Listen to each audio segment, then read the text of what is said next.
Good morning students.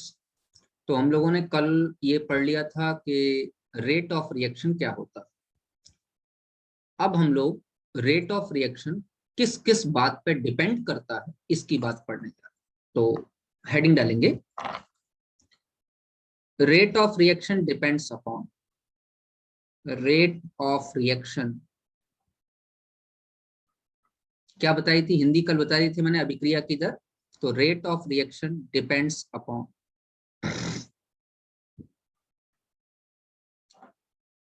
अब इसमें number first point है कंसंट्रेशन। अब कंसंट्रेशन की हिंदी लिखने की जरूरत नहीं, सब जानते हैं concentration. Number second, concentration reactant का हो सकता है, प्रोडक्ट का हो सकता है, कंसंट्रेशन पर डिपेंड करेगी। चलिए, टेम्परेचर।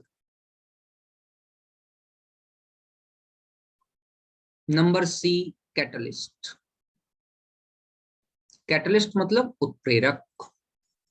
कंसंट्रेशन पर डिपेंड करेगा, टेम्परेचर डिपेंड करेगा, कैटलिस्ट पर डिपेंड करेगा। क्या और किसी बात पर डिपेंड नहीं करेगा बेटा? वेरियस फैक्टर्स पर डिपेंड करेगा, लेकिन उसकी बात 12th में नहीं करेगा। 12th में आपका केमिकल काइनेटिक्स इन्हीं तीनों फैक्टर के आसपास घूमता है, तो मेनली इन तीनों पर डिपेंड करेगा जो आपके कोर्स में। बाद बाकी किस पर डिपेंड करेगा, एक आध एग्जाम्पल लिख लो, अच्छा रहेगा। Depend upon intensity of light, intensity of light in photochemical reaction.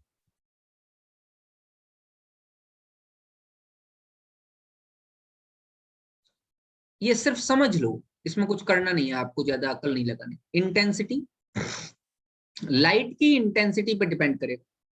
अगर कोई केमिकल रिएक्शन लाइट के थ्रू हो रही है, ऑर्गेनिक केमिस्ट्री में मैंने आपको पढ़ाया था कि chlorination, photochemical chlorination of methane, सभी लोगों ने पढ़ रखी है रिएक्शन।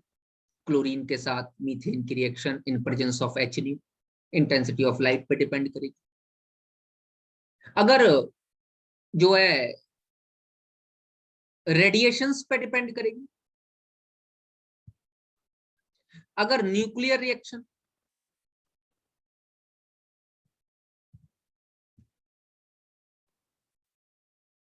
तो जितने भी टाइप की अलग अलग टाइप की रिएक्शन है उनकी डिपेंडेंसी भी अलग अलग तरीके की दिखाई देगी। मैंने आपको बताया कि आपके कोर्स में पहले 3 के अलावा बाद बाकी किसी डिपेंडेंसी का कोई मायने नहीं। तो हम लोग जिसकी बात करने जा रहे हैं वो पहले 3 हैं, कंसंट्रेशन, टेम्परेचर, कैटलिस्ट। इसमें एक चीज समझेंगे, इसमें भी आपके कोर्स में कंसंट्रेशन को ज्यादा वैलिडिटी दी गई। टेम्परेचर के बारे में जो बताया गया है वो आपको थोड़ा सा पार्ट पढ़ना पड़ेगा टेम्परेचर कोफिशिएंट की तरीके से, और वो हम लोग आर्हीनियस इक्वेशंस में पढ़े।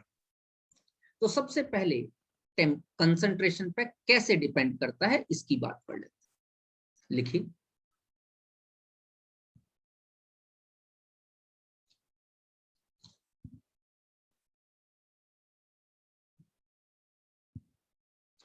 Effect of concentration on rate of reaction.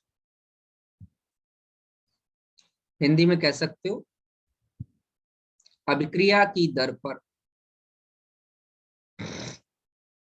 सांद्रता का प्रभाव। सच में कहा जाए तो सांद्रता परिवर्तन का प्रभाव कहना चाहिए, लेकिन ठीक है, कंसंट्रेशन की डिपेंडेंसी बता रहा है, कहीं कोई दिक्कत। कुछ भी लिखूंगा नहीं इसमें, कुछ लिखने लायक है भी नहीं। 2 मिनट मेरी बात सुनेंगे। कंसंट्रेशन की डिपेंडेंसी एक्सपेरिमेंटल है, आप देख के कुछ नहीं बता सकते। एक्सपेरिमेंट करके ही थोड़ी बहुत जानकारी हम निकाल सकते हैं कि रिएक्टेंट का कंसंट्रेशन, प्रोडक्ट का कंसंट्रेशन, किसका कंसंट्रेशन, या कैटलिस्ट का कंसंट्रेशन, किसी का भी कंसंट्रेशन हो सकता है। तो क्या कैटलिस्ट का भी कंसंट्रेशन डिपेंडेंसी शो कर सकता है रेट ऑफ रिएक्शन पे? 100% कैटलिस्ट हो सकता है, रिएक्टेंट हो सकता है, प्रोडक्ट हो सकता है, क्या नहीं हो सकता वो इंटरमीडिएट। अब आप लोग कहोगे सर इतनी बड़ी बात आप कर रहे हो और फिर आप कह रहे हो इसको बता नहीं सकते। हाँ, समस्या यही है, इसको कोई बता नहीं सकता। तो क्या कर सकते हैं? एक्सपेरिमेंटली वेरीफाइड वैल्यू को याद कर सकते हैं और कुछ नहीं कर सकते। तो इसमें एक ही लाइन लिखूंगा, ध्यान दीजिएगा।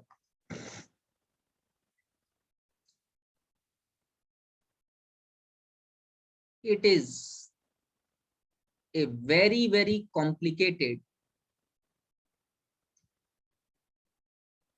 concept and is perfectly experimental। मैंने हिंदी बता दी बच्चों कि काफी कॉम्प्लिकेटेड कॉन्सेप्ट है और परफेक्टली एक्सपेरिमेंटल है, हम कुछ नहीं कर सकते। अब जरा ध्यान से देखिए, मान लीजिए कि एक रिएक्शन है, एक एग्जांपल बताता हूं जिससे समझ में आए। एक रिएक्शन है CH3CH, आपने स्ट्रांगली हीट किया, बन गया CH4 प्लस CO। अब अगर इसका एक्सपेरिमेंटल वेरिफिकेशन किया गया, डिटर्मिनेशन किया गया, तो हमको दिखाई दिया कि रेट ऑफ रिएक्शन के लिए इक्वेशन आ रही है R बराबर के कंसंट्रेशन ऑफ CH3CHO का पावर 3/2। मैं ऐसे भी लिख सकता हूं K into concentration of CH3CHO का पावर 1.5। अब कोई बच्चा ये पूछे सर ये 1.5 कहां से आप लेके आए? मैं नहीं लेके आया, एक्सपेरिमेंटली साइंटिस्ट ने हमको बताया कि इसका चेंज इन कंसंट्रेशन 1.5 का है। 1.5 के डिग्री से 1.5 की पावर से ये कंसंट्रेशन का चेंज हो रहा। सर हमको कैसे पता लगेगा? नहीं पता लगेगा बेटा तुम। तो हम क्या करें? तुमको ये याद करना पड़ेगा। कितनी रिएक्शन का याद करें? जो तुम्हारे काम की हो याद कर लो, बाद बाकी छोड़ दो, क्योंकि ये इक्वेशन आपको आपके एग्जाम में दी जाएगी। This equation is known as rate law equation. इस इक्वेशन का क्या नाम है? Rate law equation. हिंदी में कहते हैं दर नियम समीकरण।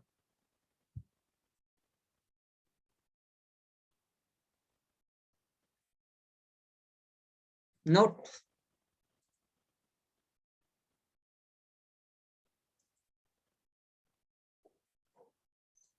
क्या नोट है?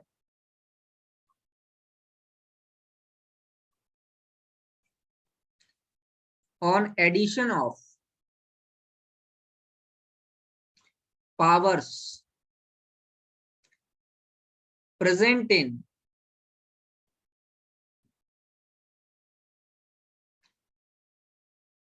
rate law equation, we will get order of reaction।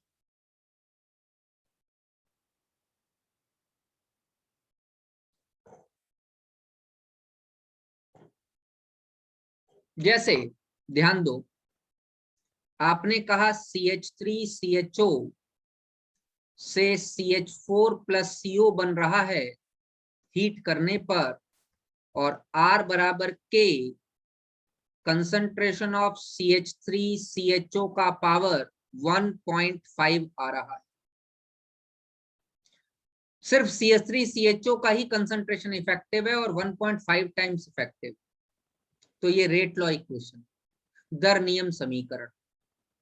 Rate law equation में जो पावर्स दी गई हैं, जितनी भी दी गई, उन सारी पावर्स को प्लस कर दो तो तुमको ऑर्डर ऑफ रिएक्शन मिल जाए। अभिक्रिया की कोटि, ऑर्डर मतलब अभिक्रिया की कोटि, ऑर्डर ऑफ रिएक्शन मतलब कोटि। अभिक्रिया की कोटि। वैसे तो सभी बच्चे ऑर्डर ही कहते हैं, लेकिन मैं हिंदी एक बार बता दे रहा हूं जिससे कि आसान। तो अगर मैं ऑर्डर ऑफ रिएक्शन इस रिएक्शन के लिए निकालना चाहूं तो दैट इज इक्वल टू 1.5। अच्छा, अब देखो अगला, मैं कह रहा हूं H2 plus Br2 gives 2HBr। इसके लिए मैं आपको रेट लॉ इक्वेशन R बराबर के कंसंट्रेशन ऑफ H2 की पावर 1 और कंसंट्रेशन ऑफ Br2 की पावर 1/2 दे रहा हूं। आप मुझे ऑर्डर ऑफ रिएक्शन बता सकते हो क्या? जितनी भी पावर दी गई हो सबको प्लस कर दो। 1 plus 1/2 that is equal to 3/2 that is equal to 1.5। अगला मैं आपसे कह रहा हूं CH3 COO C2H5 plus H2O reversible process है, ठीक है। एसिड की प्रेजेंस में बन जाएगा CH3 COOH प्लस C2H5OH। इसके लिए रेट लॉ इक्वेशन में R बराबर के concentration of CH3 COO C2H5 की पावर 1 और H2O की पावर 0 दे रहा हूं। क्या आप बच्चों मुझे ऑर्डर ऑफ रिएक्शन बता सकते हो? बोलो। 1 प्लस 0 बराबर 1। अगला, अगर हम CH3 COO C2H5 plus NaOH लें तो हमारे पास बन जाएगा CH3 COONa प्लस C2H5OH। इसके लिए ऑर्डर ऑफ रिएक्शन अगर मैं रेट लॉ इक्वेशन दे दूं K बराबर concentration of CH3 COO C2H5 का पावर 1 और NaOH का पावर 1, तो क्या ऑर्डर ऑफ रिएक्शन बता सकते हो बच्चों? 1 प्लस 1 बराबर 2। ये सेकंड ऑर्डर का रिएक्शन। मेरी बात समझ में आ रही? मैं कहूं 2O3 gives 3O2। इसके लिए रेट लॉ इक्वेशन R बराबर के कंसंट्रेशन ऑफ O3 का पावर 2 और O2 का पावर -1। अब यहाँ ध्यान देखो, बड़ी बढ़िया इक्वेशन है।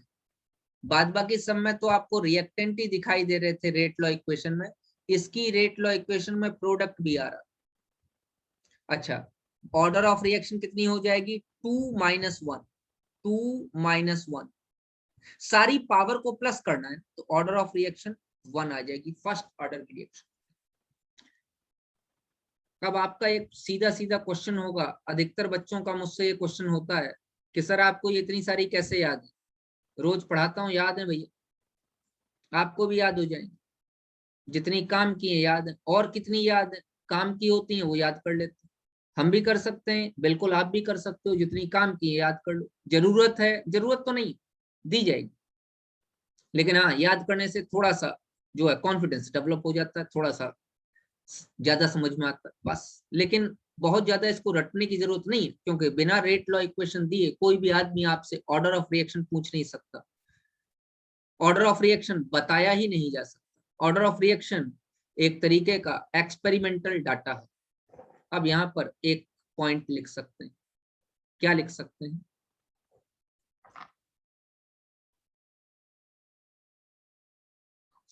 ऑर्डर ऑफ रिएक्शन, अभिक्रिया की कोटि, is an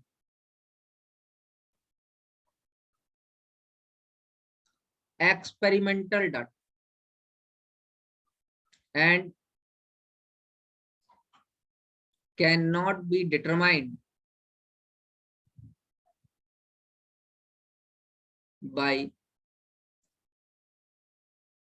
looking of the reaction।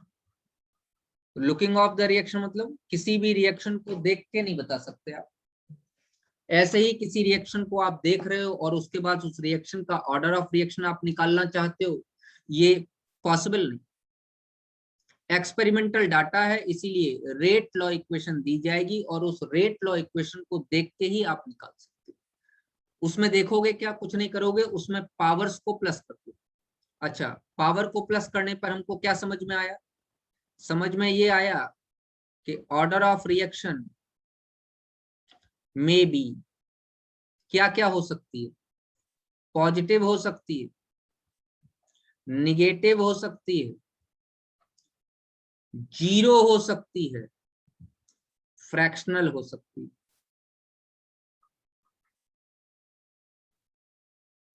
और एक तीसरी बात समझ में आई कि इन rate law equation, rate law equation, rate law equation में क्या क्या हो सकता है? In rate law equation there may be, there may be क्या क्या हो सकता है बताओ?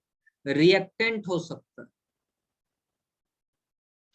प्रोडक्ट हो सकता है, कैटलिस्ट हो सकता है। क्या नहीं हो सकता? बट या मे बी की जगह मे हैव ये वर्ड यूज करो।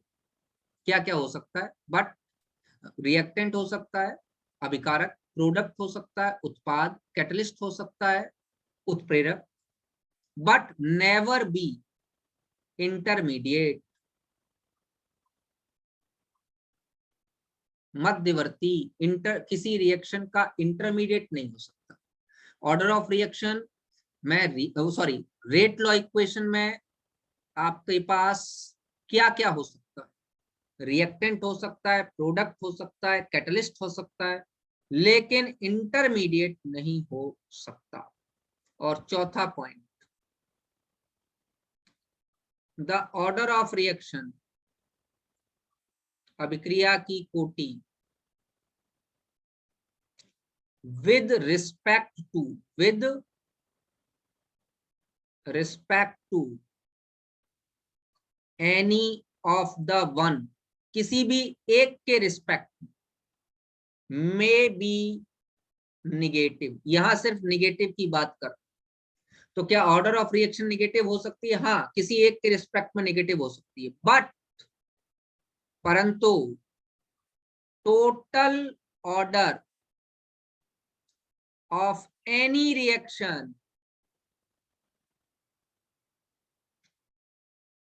Can not be negative. इसका क्या मतलब? अगर ये सही है तो फिर ऊपर आपने क्या लिखा था कि order of reaction negative, positive, zero, fractional कुछ भी हो सकती है, तो यहां क्यों लिख रहे हो? अरे भाई देख, मेरे पास इक्वेशन थी 2O3 गिव्स 3O2। मैंने यहाँ दर नियम समीकरण, रेट लॉ इक्वेशन लिखी, R बराबर के कंसंट्रेशन ऑफ O3 की पावर इज 2 और कंसंट्रेशन ऑफ O2 की पावर -1। तो मैं कहूं विद रेस्पेक्ट टू, किसके रिस्पेक्ट में? O3। यही रिएक्शन सेकंड ऑर्डर, मैं कहूं विद रिस्पेक्ट टू O2, यही रिएक्शन -1 ऑर्डर। क्या मेरी बात आपको समझ में आ रही? किसी एक के रिस्पेक्ट में देखो, पावर्स को ही तो ऑर्डर कह रहे हो तुम, तो O3 के रिस्पेक्ट में सेकंड ऑर्डर की, O2 के रिस्पेक्ट में -1 ऑर्डर की। अच्छा, टोटल नेट ऑर्डर बताओ। नेट ऑर्डर, नेट ऑर्डर के लिए मैंने क्या फॉर्मूला बताया? जो भी पावर हो सबको प्लस कर दो, 2 plus -1 that is equal to 1 आया। तो नेट ऑर्डर कभी भी किसी भी रिएक्शन का जीरो नहीं हो सकता। अगर आपसे कोई क्वेश्चन पूछ ले क्या ऑर्डर ऑफ रिएक्शन निगेटिव हो सकती है, आपका आंसर होगा yes, order of reaction negative हो सकती है। अगर आपसे क्वेश्चन में थोड़ा सा स्पेसिफिकेशन कर दे, क्या किसी रिएक्शन का net order, net word use करे, टोटल वर्ड यूज करे, क्या किसी रिएक्शन का net order, total order negative हो सकता है? आपका आंसर होगा नहीं हो सकता। नेट ऑर्डर निगेटिव नहीं हो सकता, ऑर्डर निगेटिव हो सकता है। ऑर्डर निगेटिव हो सकता है, पॉजिटिव हो सकता है, जीरो हो सकता है, फ्रैक्शन हो सकता है, कुछ भी हो सकता है। आप निकाल सकते हो, नहीं निकाल सकते। कैसे निकालेंगे? रेट लॉ इक्वेशन दी जाएगी तो उसकी पावर्स को प्लस कर देंगे, निकालेंगे। रेट लॉ इक्वेशन में क्या क्या प्रेजेंट हो सकता है? रिएक्टेंट हो सकता है, प्रोडक्ट हो सकता है, कैटलिस्ट हो सकता है, लेकिन कभी भी इंटरमीडिएट नहीं हो सकता।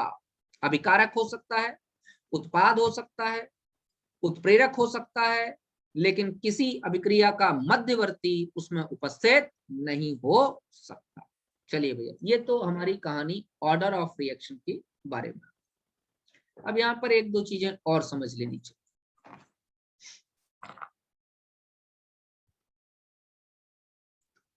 हेडिंग डालेंगे molecularity of the reaction.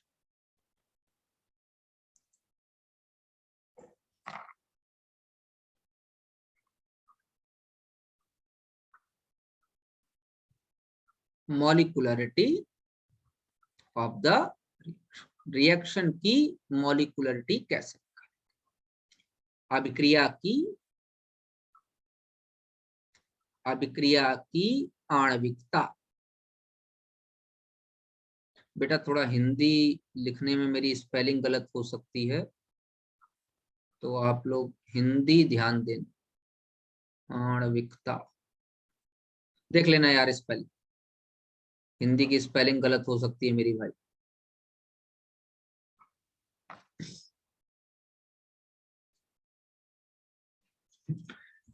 Molecularity of the reaction क्या?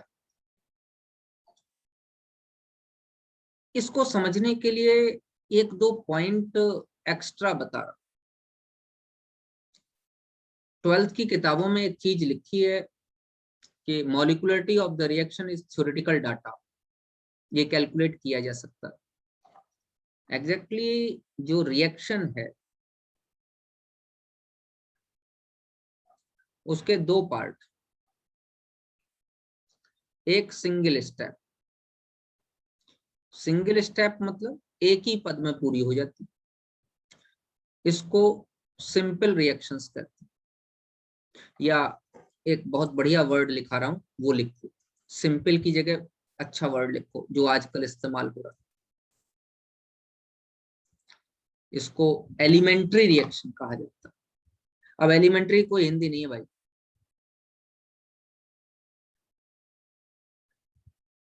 Elementary reaction.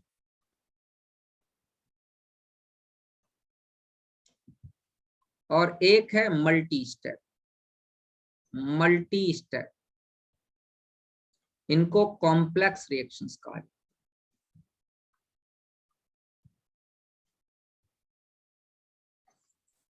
ये दो बातें बताना जरूरी थी, क्योंकि मैं जो कहने जा रहा हूं वो शायद आपको डाइजेस्ट होने में थोड़ी प्रॉब्लम हो।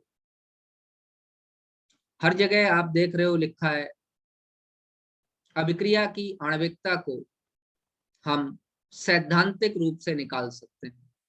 मॉलिक्युलरिटी of the reaction can easily be calculated by merely looking of the reaction or easily be calculated theoretically। ऐसा नहीं, ये डिपेंड करेगा कि आपकी रिएक्शन कौन सी। तो पहली बात मैं बताने जा रहा हूं, molecularity of elementary reaction is a theoretical data।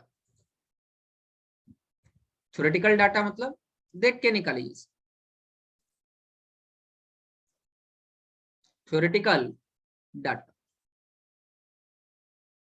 किसी रिएक्शन की मॉलिक्युलरिटी अगर एलिमेंट्री रिएक्शन एक पद में हो, जैसे मैं कहूं A2 plus B2 gives 2AB, तो इसकी जो मॉलिक्युलरिटी है वो आ जाएगी 2। अगर ये कंफर्म हो कि ये रिएक्शन सिंगल स्टेप रिएक्शन है और एलिमेंट्री रिएक्शन। तो इसमें एक मॉलिक्यूल A2 का और एक मॉलिक्यूल B2 का। थोड़ी सी एक एक्स्ट्रा चीज और बताने का मन कर रहा है मेरा, थोड़ा सा समझना। मॉलिक्युलरिटी का एग्जैक्ट क्या मतलब? बेटे A2 मैं ऐसे मान लेता, ये A2 है और इसको मैं टक्कर करवा रहा हूं B2 के साथ। जब टक्कर होगी, सच में टक्कर हो रही है, आर्हेनियस कोलिजन थ्योरी, टक्कर सिद्धांत है, दो चीजें टकरा रही, टकराते समय इनकी एक मिनिमम एनर्जी होनी चाहिए, that is equal to threshold energy या देहली ऊर्जा कहते हैं, वर्क फंक्शन कहते हैं। कम एक मिनिमम एनर्जी होनी चाहिए टकराते समय, और टकराते समय इनका ओरिएंटेशन प्रॉपर होना चाहिए। एक सही विन्यास में, ध्यान से देखो मैं विन्यास दिखा रहा हूं, ए अगर बी से ऐसे टकराए तो ये सही विन्यास, सही ओरिएंटेशन, मतलब मिनिमम रिक्वायर्ड एनर्जी, जिसको work function, threshold energy, Delhi ऊर्जा कुछ भी कह सकते हैं, ये होनी चाहिए, प्लस प्रॉपर ओरिएंटेशन, सही विन्यास होना चाहिए, तब कहीं जाके आपका 2AB बनेगा। ठीक है मेरे बच्चों? तो जब 2AB बन गया तो कितने मॉलिक्यूल टकराए? 2 मॉलिक्यूल टकराए, इसलिए इसकी मॉलिक्युलरिटी। तो मॉलिक्युलरिटी वो है, वो मॉलिक्यूल टकराए जिनकी कम से कम जितनी ऊर्जा होनी चाहिए थी टक्कर देने के लिए उतनी है, और जितना ओरिएंटेशन होना चाहिए था वो भी। तो अगर प्रॉपर ओरिएंटेशन में प्रॉपर एनर्जी के साथ जितने मॉलिक्यूल टकरा के प्रोडक्ट बना देते हैं, उसी को रिएक्शन की मॉलिक्युलरिटी या अभिक्रिया की आणविकता कहा जाता है। किसी भी रिएक्शन में एक साथ टकराने वाले वो मॉलिक्यूल जो 100% प्रोडक्ट बनाएंगे। अच्छा 100% क्यों बेटा? अगर एनर्जी कम हुई या इनका ओरिएंटेशन खराब हुआ या दोनों बातें हुई, दोनों में से कोई एक गड़बड़ हुआ या दोनों बातें गड़बड़ हुई, तो प्रोडक्ट नहीं बनेगा। उस केस में आणविकता 2 नहीं लिख सकते आप।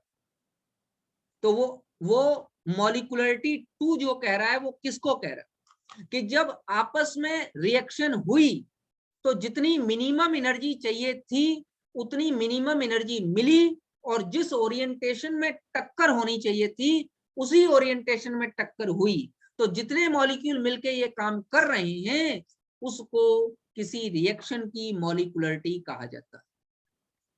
ध्यान देना, ये 3 से ज्यादा होना मुश्किल।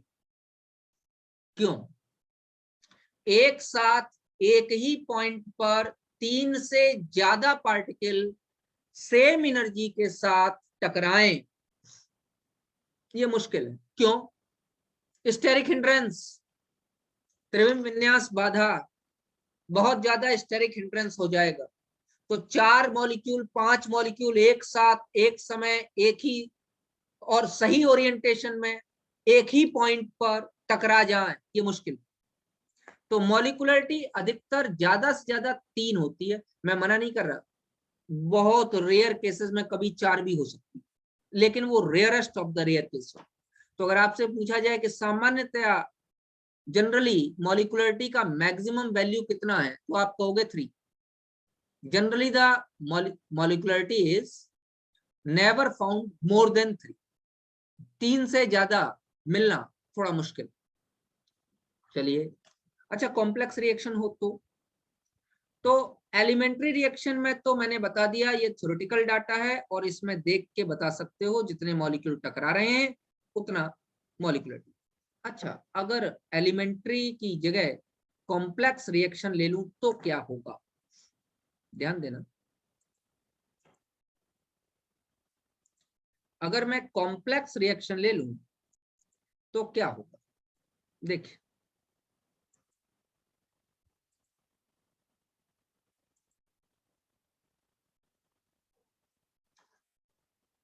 मैं लिख के दे रहा हूं, in case of complex reactions. अच्छा बच्चों बताओ, कॉम्प्लेक्स रिएक्शंस हिंदी में क्या कहोगे, जटिल अभिक्रिया। कॉम्प्लेक्स रिएक्शंस के लिए मैंने क्या बताया, ये रिएक्शंस एक से ज्यादा स्टेप में, बहुपदीय अभिक्रियाएं, ये रिएक्शंस एक से ज्यादा स्टेप में, तो इसके लिए मॉलिक्युलरिटी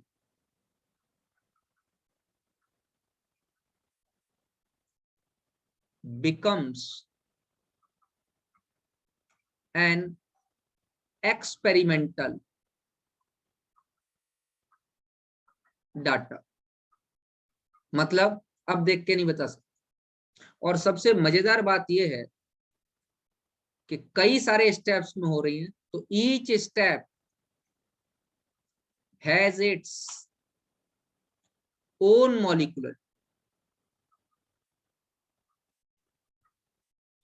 हर स्टेप की अपनी अलग मॉलिक्युलरिटी हो जाएगी। सीधी सी बात मैं ये कहना चाहता हूं कि जटिल अभिक्रियाओं के लिए, कॉम्प्लेक्स रिएक्शंस के लिए आप मॉलिक्युलरिटी देख के नहीं निकाल सकते।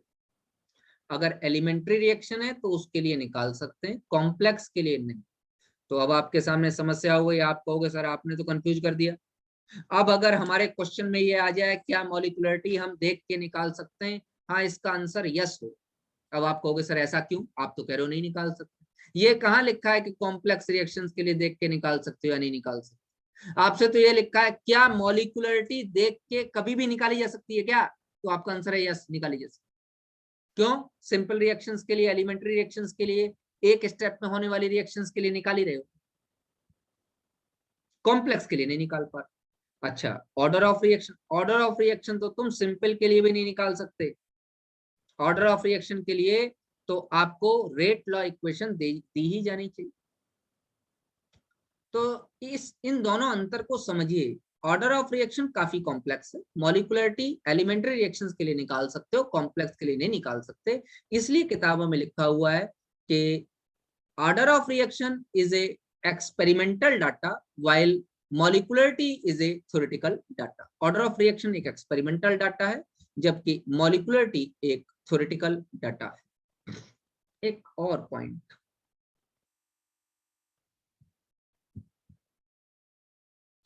here we have to find out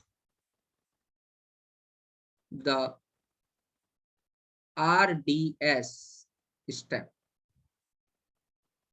that is slowest step of the process। RDS step की हिंदी होती है दर निर्धारक पद, दर निर्धारक पद। और स्लोएस्ट स्टेप की हिंदी होती है सबसे धीमा पद।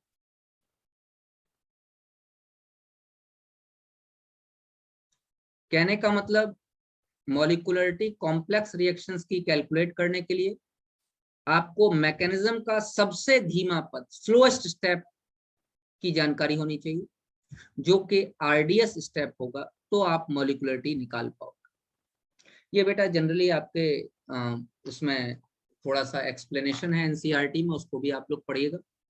ये मैंने मॉलिक्युलरिटी और ऑर्डर ऑफ रिएक्शन के बारे में आज आपको समझाया।